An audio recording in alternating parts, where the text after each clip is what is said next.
It is a religion. But within this religion, there are incoherent faith claims, which is not uncommon among religions, right? Sometimes that happens. But this one is really bad. But it's about, they'll tell you that it's about science. It's not at all. What we have here is a new state religion, because this ideology has the backing of federal government, most state governments, it seems like, too. The Merriam-Webster dictionary defines religion as a personal set or institutionalized system of religious attitudes, beliefs, and practices. So, with the backing of the state, transgender ideology qualifies as a religion. In this case, it is a state religion. So right now, the United States, just, probably Australia, consider them in the same position. Canada.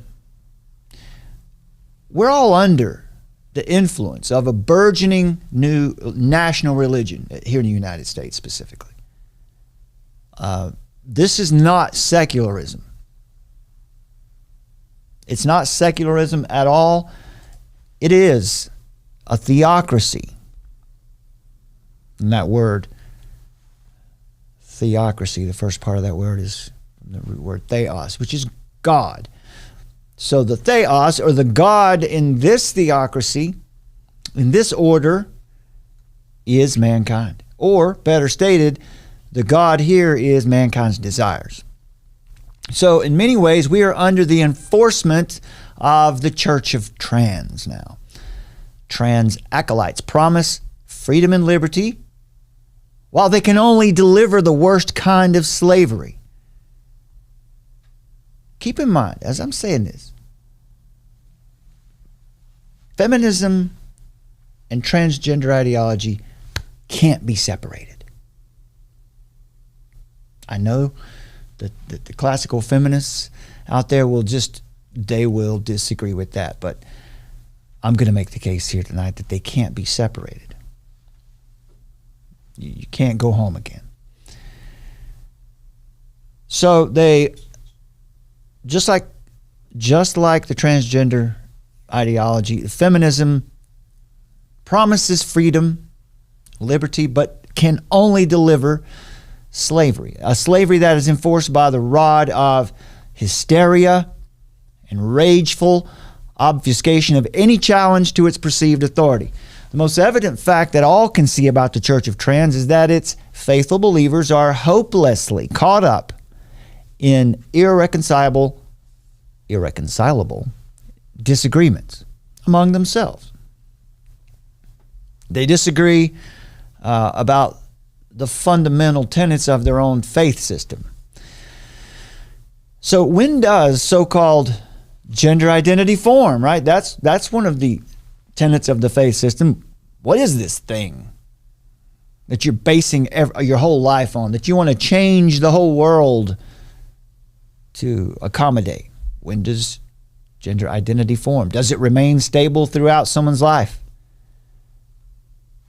It is a religion that claims to be founded completely in science, but gender identity is unverifiable.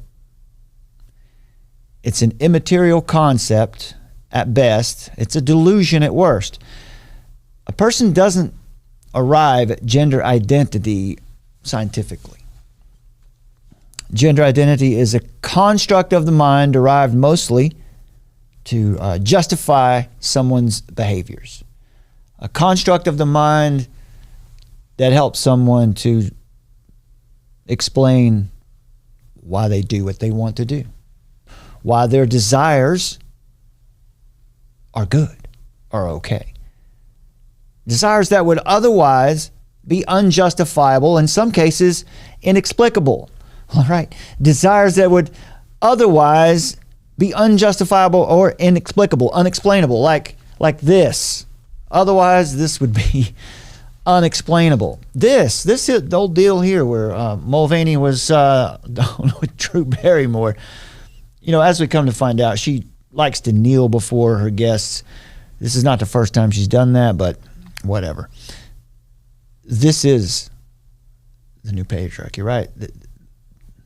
That being there on the right is man. And that being there on the left is apparently a woman. And she is so happy. She's so happy to have this man pretending to be a woman here in her presence. Strange brew for sure. Nobody arrives at this through any kind of scientific pursuit.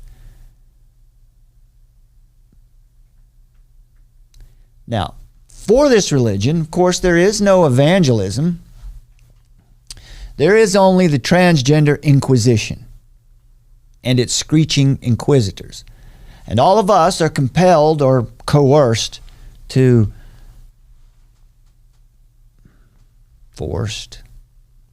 coerced, or violently subjugated to take it on faith that whatever a person claims as their deep personal identity or their true self is their truth, and it must not be challenged, especially must not be challenged with evidence. Because evidence is also a construct. It can't be accurately evaluated because all truth is a construct arrived at through experience and conversations, of course. This is why, if you've ever noticed, these activists, feminist activists too, but transgender activists today, we just want to have a conversation. We just want a seat at the table. The reason they want to have conversations is because through the process of conversations is how they create their truth. Right? They don't want to have conversations to get to the truth. They want to have conversations with you because that's how they invent their truth. So this ethereal gender identity it's undetectable by science. Maybe it forms in childhood. Maybe it emerges later in life, but it certainly cannot and will not be restricted to one of the two sexes. It exists on a spectrum so amorphous that there are even some people who have no gender at all. They're called agender or agender. Another insidious sect of this religion is the so-called non-binary. These people view gender identity as something that exists apart from the body, independent of the mind completely. Very metaphysical, that claim is. It's something that can change over time or even disappear altogether. So this sort of manifesting of reality with one's desires and words creates a circumstance where it's falsely believed and even taught in the institutions today that there are many, perhaps there are endless genders, and that there's even a spectrum of sexes, however that works. Therefore, when you hear someone say they're transitioning, what that really means is it could be a social transition where they're just changing their name or their pronouns, or it could be the whole deal, right? But to transition just means to align. Someone is trying to align their body with whatever arbitrary gender identity is preferred at the time. And it can change. There are no rules, no boundaries. And what's shocking is that surgical procedures are encouraged right from the first mention of any sort of discomfort or dysphoria, even before it's been adequately determined by any qualifying professional whether or not the boy or girl in question is maybe just having a bad day, or maybe there's trouble at home, or perhaps they've been negatively influenced and conditioned by a sick culture and that ever-present pressure that comes from the social media and its paid groomers, influencers is what they are. And we are expected, in fact, we're mandated to agree. But not just to agree, but to affirm all their notions and their sins as virtues and pioneering acts of bravery.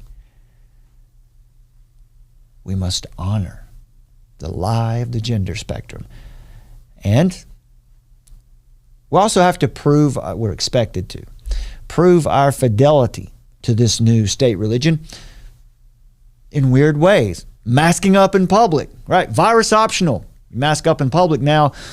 It sort of means you're in support of this movement. Right? That's what the, do you remember some of the, what was it, the Trans Day of Vengeance that changed into the Trans Day of Visibility or something? Mm-hmm. Remember the poster? Yeah. It said, wear a mask and bring a friend. Right? And they do. And that's what what are they called? Antifa. That's what Antifa is all, they've been about that the whole time, is wearing masks, but it's a little different now. But we have to show our fidelity to this religion, or consequences will come, right? Men, don't take too wide a stance when you're sitting on park benches or you're in the subway. Right? That's toxic. Women, don't upset your local drag troupe by allowing your natural beauty to overshadow their insulting, cartoonish, and perverse objectification. And of course, we're all expected, we must show our fealty to their faith by always asking, what are your pronouns? So it's not just an idea, a notion, or a concept. In many cases now it's the law. Civil law and policy must conform, must accommodate the arrival of this new ethereal version of humanity, and somehow manage the endless contradictions within the conflicting faiths within that religion, that new state-supported religion. Somehow all of them must be accommodated by any means necessary, even at the expense of constitutional rights. Constitutional rights that were defended, fought for and defended by lives that were given in war.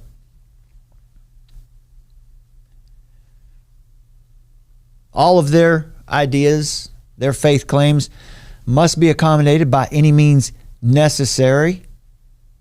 Even the rights of materially unambiguous, objectively verifiable adult human females, our beautiful, priceless, and precious women, are the ones who have been, are, and will suffer the loss of essential human rights that are granted by God, that are supposed to be secured by the state. But today, that's not happening. The truth is this: gender identities do not exist.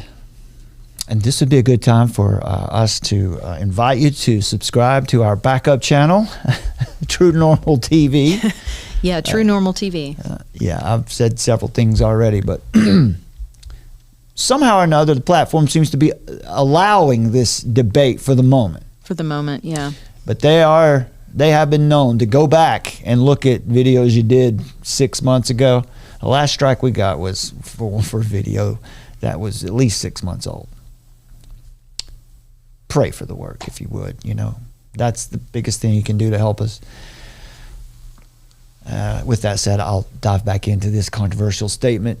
Gender identities don't exist. This does not mean that they have the right to claim this unseen force as the God of all creation. But that's what they've done. Now, they certainly can. They may believe and pursue this expression of insanity on their own time and in their own quarter. First Amendment secures the right of any person to believe any manner of insanity as long as it does not infringe upon the rights of others. But a man is not granted any special standing or status to invade the private and sacred traditional spaces belonging to adult human females or women simply because way down deep in his spirit he feels like a woman. So to all those who claim that they are among this so-called ethereal, transgender new form of human soul, the game is over.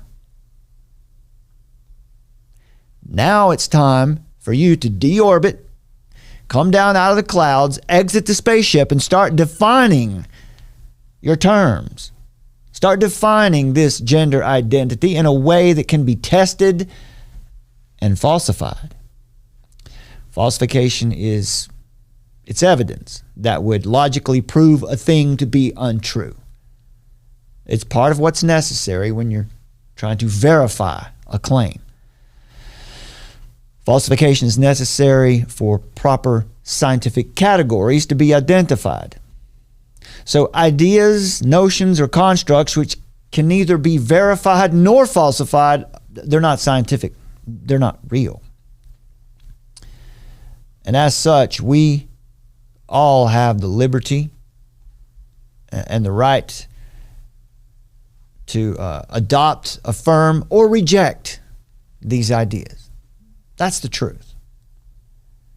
The members of the Church of Trans, as for all their confusion, they do find common ground in at least a few ways that we have identified.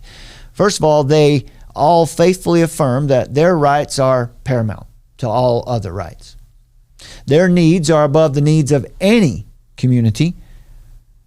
And most importantly, they all believe with great conviction that they must constrain, coerce, and or sometimes concuss any non-believers to affirm their fantasies. And not only that, to also fund their cult.